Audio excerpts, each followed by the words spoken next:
if the facilitator appreciates the value of a transpersonal perspective, knows about psychedelic phenomena, need they have direct experience of psychedelics in order to provide optimal support for integration after the session?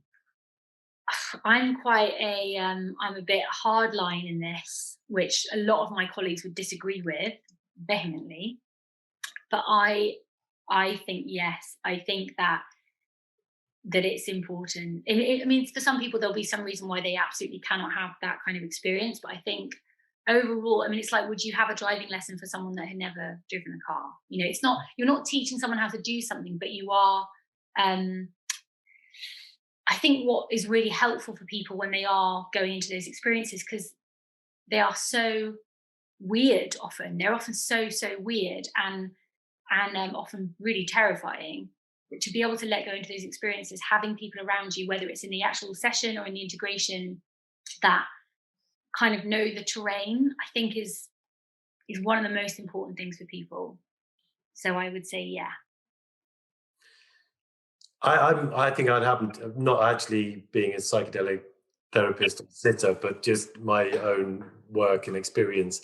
I think it's definitely advantageous. I wouldn't necessarily rule out people with no experience, but I think, yeah, if it's all, yeah, I think it's kind of certainly ideal and useful. Um, just to be able to relate to people. I think you can probably give people support and help them integrate it, but yeah, just that level of being able to relate to where people are at, and also in the kind of preparation as well, to kind of inspire that confidence they need to take that plunge. You know, it's like, oh, have you tried it? No, I Yeah. haven't tried that. No, you're joking.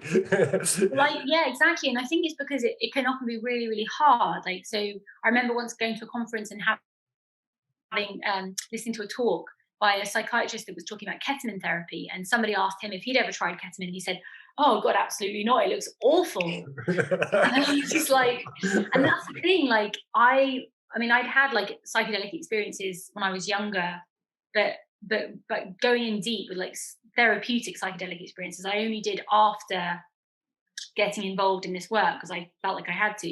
And to be honest, most of my psychedelic experiences have been pretty, like, really challenging. They're not pleasant.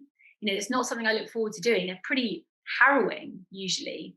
But it's like, so it feels like that's really important as well. To have an experience that's really scary means that you have so much more empathy for what people might go through, because yes, some people are going to go on wonderful connective experiences and it's lovely, but for some people it's absolute, you know, it's like going to hell. So if you've had that experience yourself, then you know that, you know, just what they're going through, really.